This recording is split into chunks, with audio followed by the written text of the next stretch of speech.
여기 조지아에 사는 한 여성이 있습니다. 이 여성은 항상 평범한 일상에 대해 지루함을 느끼고 있었는데요. 그런데 갑자기 TV에서 한국어의 음성을 듣고 난 뒤 갑자기 소리치기 시작하는데요. 도대체 이 여성은 한국어에 대해 왜 그렇게 소리쳤으며 한국에 도착하자마자 당황했던 이유는 무엇이었을까요? 그럼 오늘의 사연 한번 들려드리겠습니다. 안녕하세요. 제 이름은 일야 미로프이고 저는 조지아의 작은 마을에서 살고 있어요. 아마 많은 분들이 조지아가 어디인지 모르실 거예요. 조지아는 러시아와 터키 사이에 있는 나라인데 그렇게 큰 나라는 아니고 유럽 외에는 그리 잘 알려지지 않았어요. 제 마을은 더 작은데 높은 눈 덮인 산들로 둘러싸여 있고 가장 가까운 도시인 트빌리시까지 차로 6시간 정도 걸려요. 저는 여기에서 평생을 살았어요. 우리 집은 오래된 돌로 지어진 집인데 겨울엔 따뜻하고 여름엔 조금 서늘해요. 1층은 우리 동물들이 있는 곳이에요. 소, 닭, 염소가 있고요. 2층은 저희 가족이 사는 곳이에요. 아주 간단하지만 우리에게는 필요한 모든 게 있어요. 마을의 모든 일은 천천히 흘러가요. 소들이 일찍 일어나고 마을 사람들도 일찍 잠자리에 들어요. 하지만 저에게는 항상 뭔가 부족한 느낌이 있었어요. 마을에서의 삶은 평화로웠지만 조금은 지루하기도 했어요. 제 마을 밖의 세상을 보고 싶었고 새로운 언어를 배우고 새로운 문화를 경험하고 싶었어요. 그런데 그런 것들이 작은 마을에서는 어떻게 가능할까요? 어릴 적부터 저는 언어를 좋아했어요. TV나 라디오에서 들을 수 있는 외국어는 무엇이든 귀 기울여 들었죠. 어릴 땐 그 말들이 무슨 뜻인지도 몰랐지만 그 소리가 좋았어요. 마치 그 언어들이 비밀을 간직한 듯 제가 가본 적 없는 곳으로 가는 문을 열어줄 것만 같았어요. 제가 10살쯤 되었을 때 TV에서 들었던 언어는 정말 이상하지만 동시에 아름답게 들렸어요.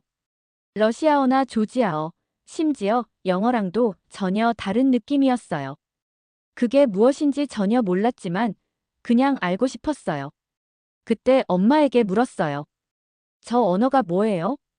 엄마는 화면을 보고 나서 말했어요. 그건 한국어야. 한국의 언어야. 왜 그걸 알고 싶어? 그때는 제가 왜 그 언어에 끌렸는지 잘 몰랐어요. 하지만 그 순간 그 언어는 저에게 무언가 특별하게 느껴졌어요. 시간이 흐르고 저도 다른 사람들처럼 학교에 다녔어요. 물론 러시아어를 배웠고 영어도 배웠어요. 왜냐하면 그것들은 중요하다고 생각했거든요. 그런데 그때 그날 들었던 언어, 바로 한국어가 계속 마음속에서 떠오르더라고요.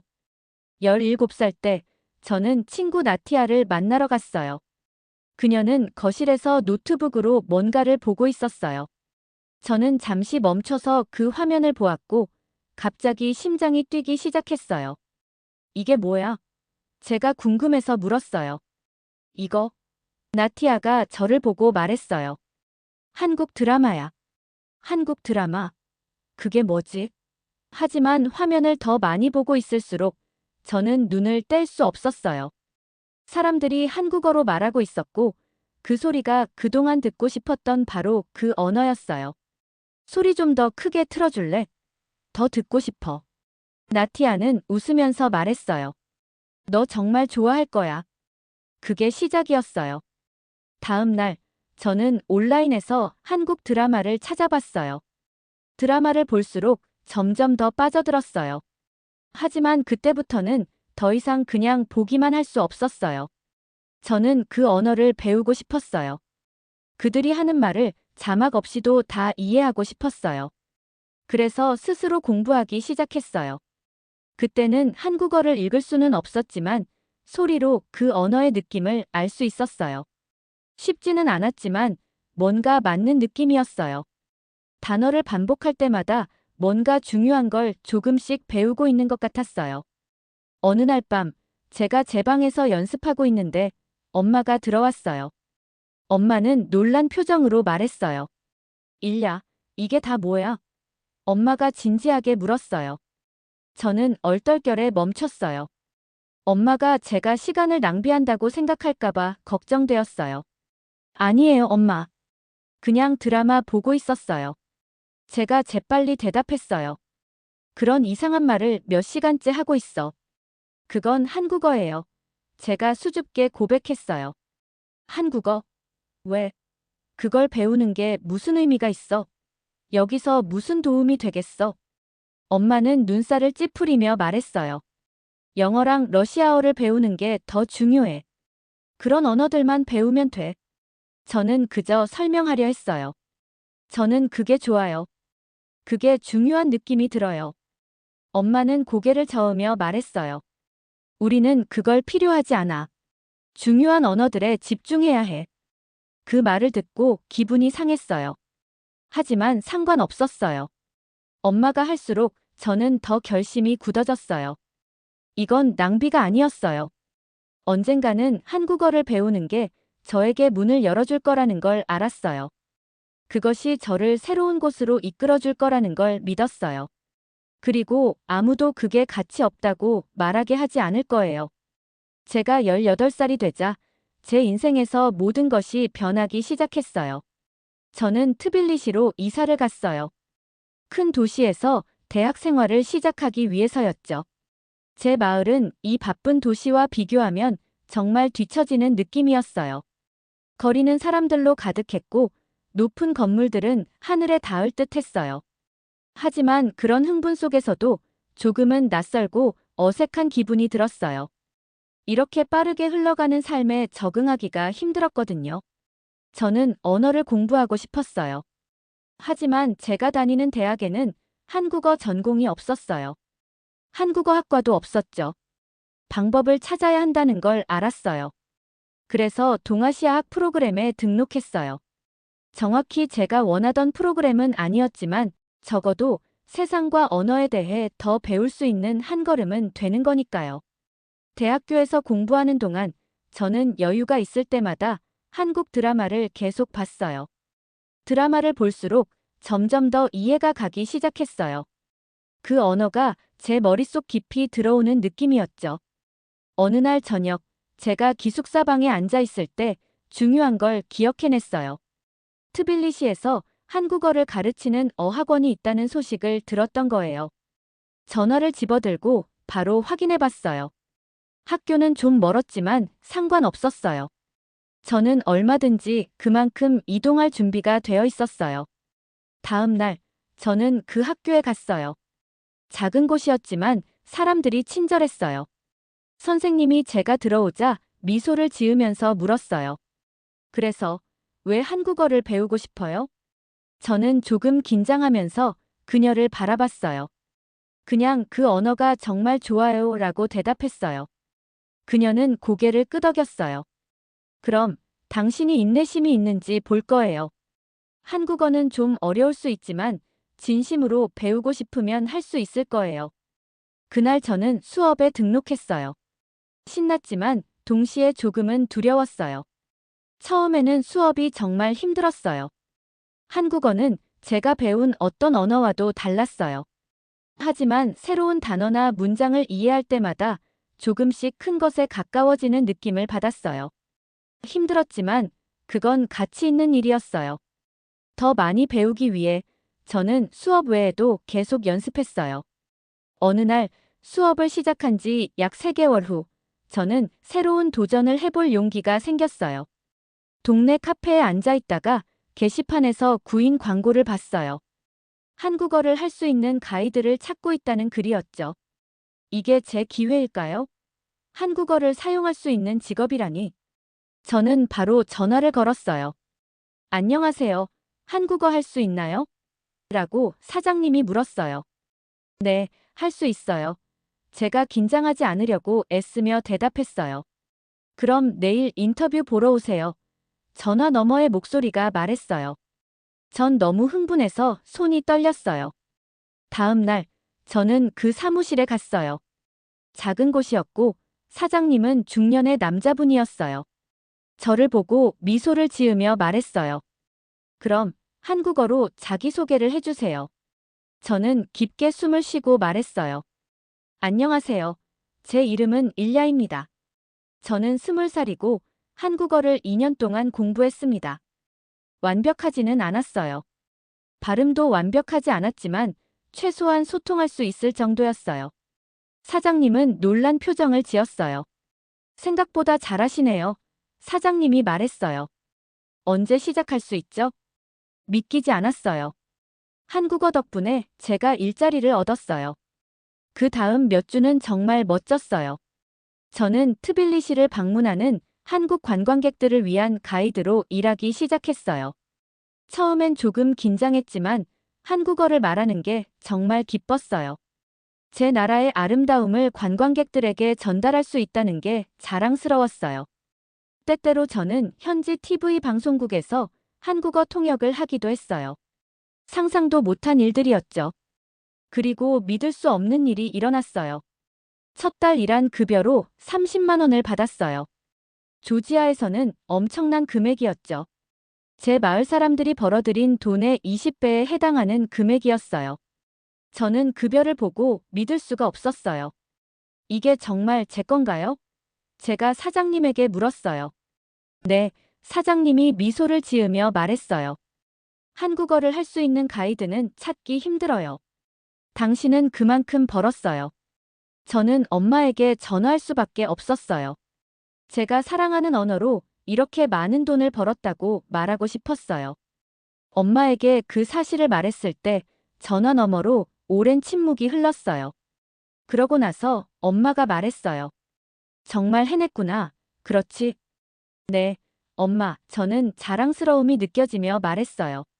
한국어로 벌었어요. 엄마는 잠시 말문이 막혔어요. 그 후에 이렇게 말했어요. 이렇게 유용할 줄은 몰랐어. 자랑스러워, 일야. 그때 처음으로 엄마는 제가 한국어를 배운 이유를 이해했어요. 그건 단지 언어에 관한 것이 아니라 더 넓은 세상으로 가는 문을 여는 것이었어요. 이제 저는 단순히 언어를 배우는 게 아니었어요. 제 인생을 바꾸고 있는 중이었어요.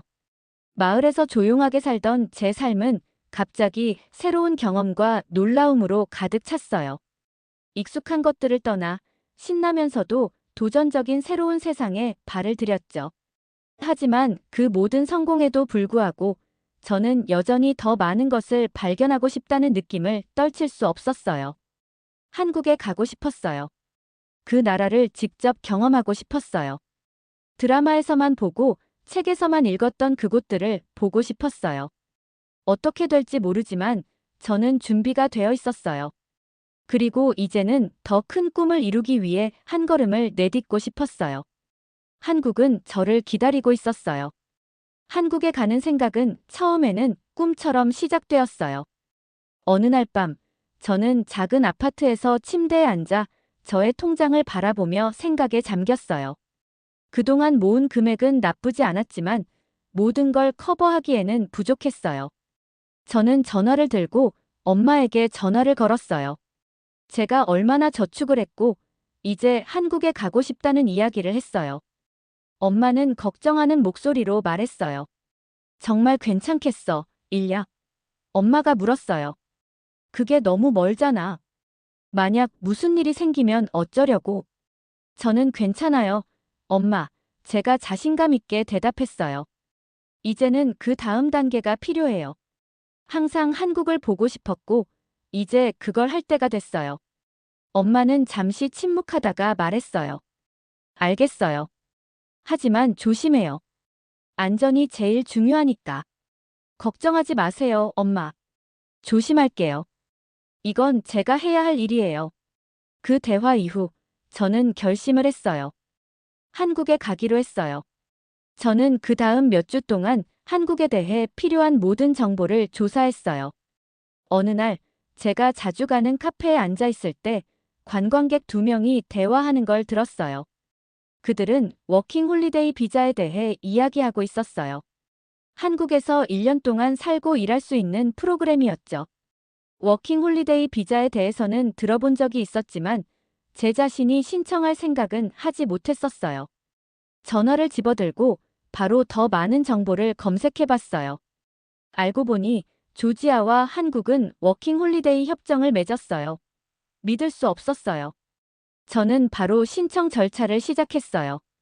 쉽지는 않았지만 서류를 작성하고 인터뷰를 하고 기다리고 또 기다리면서 몇 주가 흘렀어요.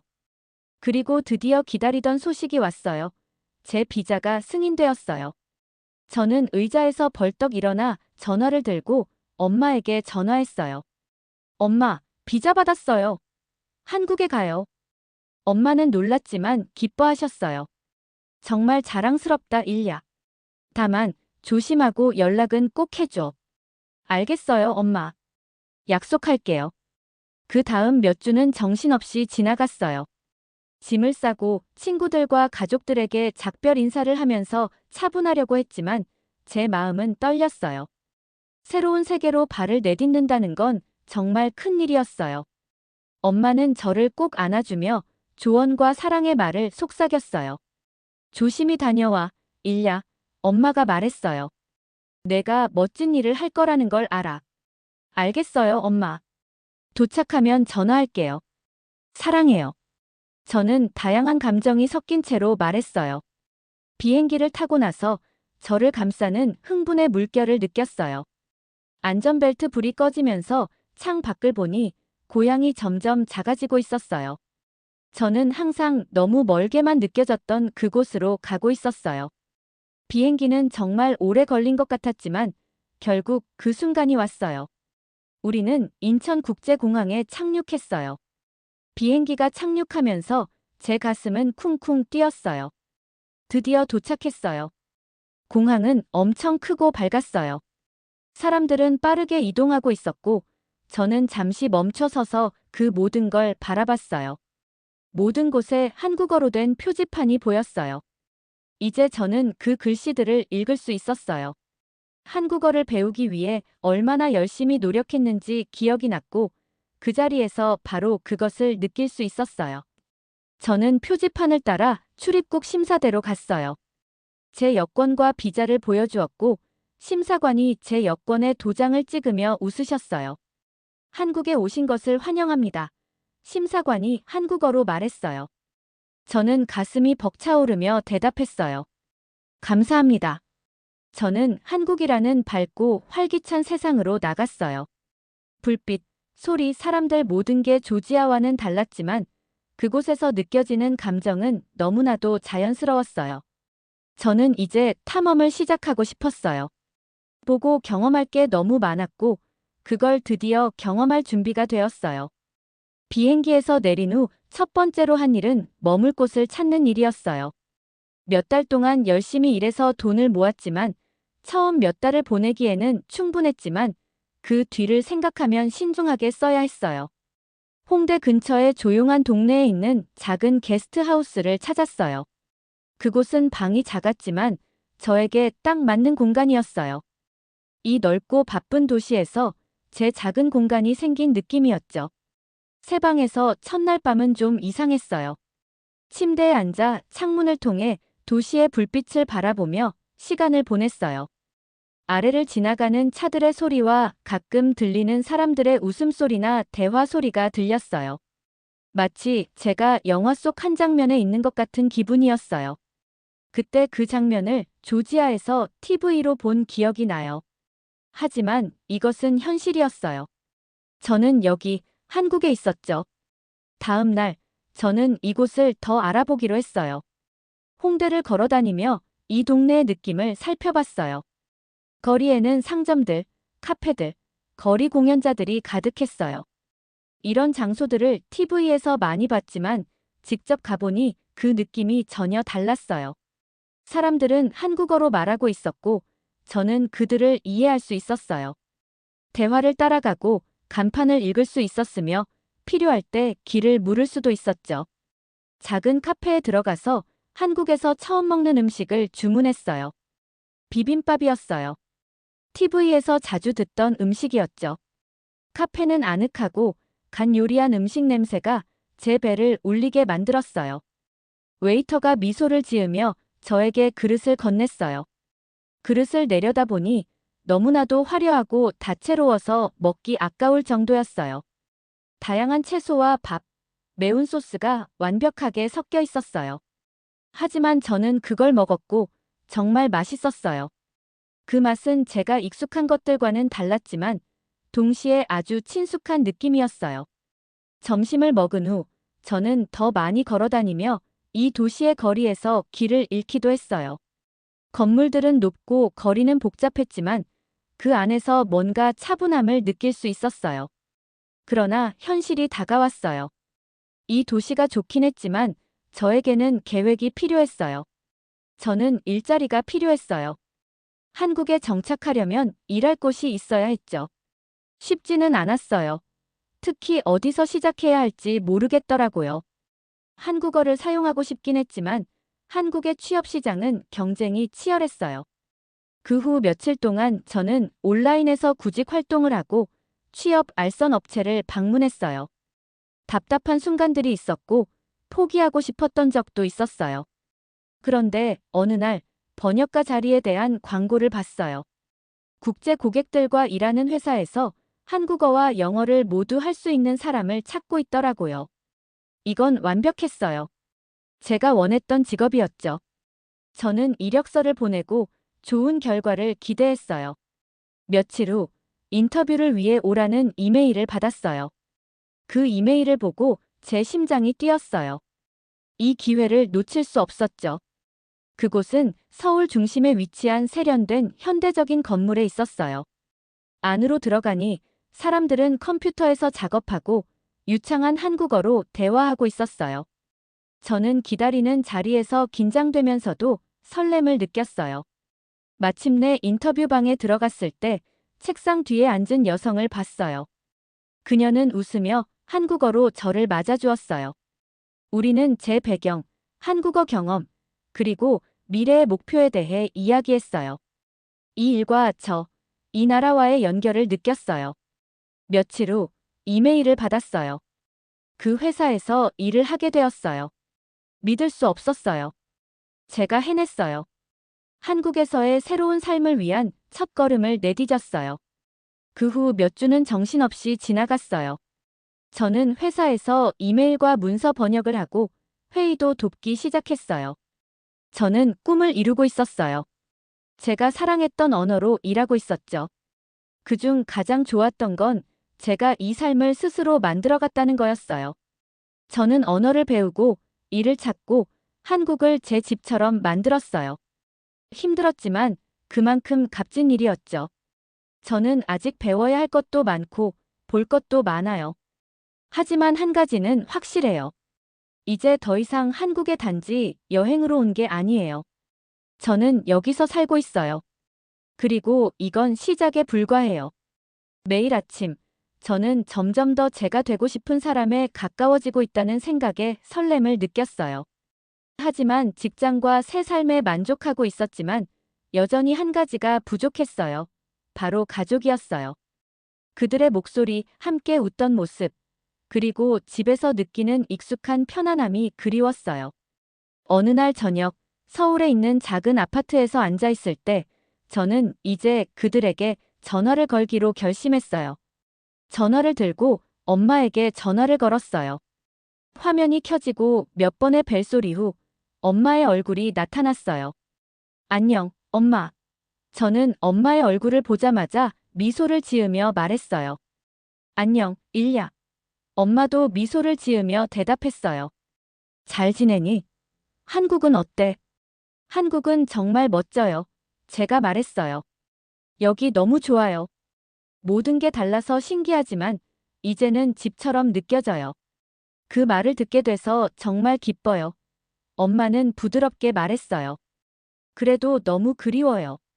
이렇게 멀리 떨어져 있는 게 힘들어요. 저도 엄마가 그리워요. 제가 말했어요. 같은 마음이었죠.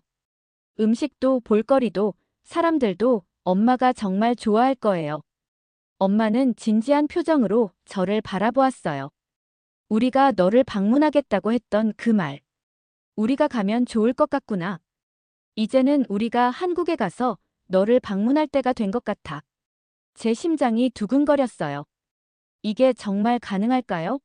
몇 달 동안 그리워하며 그들이 여기 함께 있는 상상을 했던 제가 드디어 그 순간이 온 걸까요? 정말요? 제가 떨리는 목소리로 물었어요. 그래.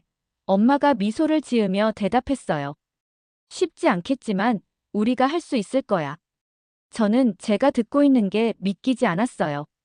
오, 엄마, 정말 멋져요. 제가 목소리가 떨릴 정도로 말했어요. 우리는 그 이후로 더 이야기를 나누었고, 엄마는 비자와 준비물을 알아보기 시작한다고 약속했어요. 저는 부모님과 동생이 한국에 올 수 있도록 필요한 서류를 준비하며 도왔어요. 그저 얼마나 빨리 그들을 다시 볼 수 있을까, 그 생각만 했어요. 드디어 그날이 왔어요. 가족들의 비자가 승인되고 그들이 한국에 올 준비가 끝났어요. 그들의 도착을 위해 모든 걸 준비했어요. 그들이 머물 곳, 함께 할 일들, 그리고 물론 그들에게 보여줄 서울의 명소들까지. 가족이 도착하는 날, 저는 인천공항에서 그들이 나오기를 기다렸어요. 심장이 너무 뛰어서 시간이 천천히 가는 것 같았어요. 드디어 그들이 보였어요. 엄마가 첫 번째로 공항문을 지나며 저를 보고 얼굴이 밝아졌어요. 저는 달려가서 엄마를 큰 포옹으로 맞이했어요. 일야. 엄마가 속삭였어요. 여기 있다니 믿을 수 없어. 너무 그리웠어. 저도 엄마가 너무 그리웠어요. 저는 감정이 복받쳐 말했어요. 그때 아빠와 동생이 나타났어요. 우리는 모두 포옹을 나누었고 저는 계속 웃고 있었어요. 그들이 여기 한국에 함께 있다는 게 정말 믿기지 않았어요. 이게 바로 제가 꿈꿔왔던 순간이었어요. 그 후 며칠 동안 저는 가족에게 제가 사랑하는 한국을 모두 보여줬어요. 우리는 경복궁에 가서 엄마는 전통 건물들과 아름다운 정원에 감탄했어요. 우리는 현지 식당에서 김치와 불고기를 먹었고 가족 모두가 너무 좋아했어요. 특히 음식에 대해 모험적인 성향이 없던 아빠도 모든 걸 먹어보고 맛있다고 했어요. 동생은 한국의 기술에 매료되었어요. 우리는 한 전자상가를 방문했고 동생은 새로운 기기들에 대해 끊임없이 이야기했어요. 그들이 이렇게 신나하는 모습을 보니 정말 기뻤어요. 어느 저녁, 우리는 한강을 따라 산책을 했어요. 서울 한가운데를 가로지르는 유명한 강이에요. 해가 지면서 하늘이 오렌지와 보라색으로 물들었어요. 우리는 물가에 있는 벤치에 앉아 배들이 떠가는 걸 보며 멀리 도시의 불빛이 반짝이는 걸 지켜봤어요. 평화로웠고 잠시 동안 모든 게 완벽하게 느껴졌어요. 여기 어때요, 엄마? 제가 엄마를 바라보며 물었어요. 좋아요. 엄마가 부드러운 목소리로 대답했어요. 뭘 기대할지 몰랐지만 한국은 정말 아름다워요. 집과는 많이 다르지만 내가 왜 여기서 사랑하는지 알 것 같아요. 아빠도 고개를 끄덕였어요. 내가 생각했던 것과는 달라요. 훨씬 더 현대적이지만 여전히 전통이 있어요. 잘 균형을 이룬 곳이네요. 좋아해줘서 기뻐요. 저는 행복한 마음을 담아 말했어요. 이게 제 삶이에요. 그리고 이걸 여러분과 함께 나누게 되어 너무 기뻐요. 며칠이 지나고 우리는 서울을 더 많이 탐험했어요. 저는 가족이 여기에서 얼마나 즐거운 시간을 보내고 있는지 보며 한국에 온 이후 제가 얼마나 성장했는지 깨달았어요. 가족이 떠나는 마지막 날, 우리는 작은 식당에서 짜장면을 먹으며 웃고 우리가 한 모든 일들에 대해 이야기했어요. 가족은 행복했어요. 그들은 제가 사랑하는 세상을 이제는 직접 보고 있었고, 저는 그들에게 모든 것을 보여줄 수 있어서 자랑스러웠어요. 이게 바로 제가 꿈꿔왔던 삶이었어요. 한국에서 사랑하는 사람들과 함께하는 삶. 이제 그게 정말 이루어지고 있었어요. 이건 더 이상 제 인생의 새로운 장이 아니었어요. 우리 모두의 새로운 시작이었어요. 오늘의 영상은 여기까지입니다. 오늘의 사연 재밌게 보셨다면 좋아요와 구독 꼭 부탁드릴게요.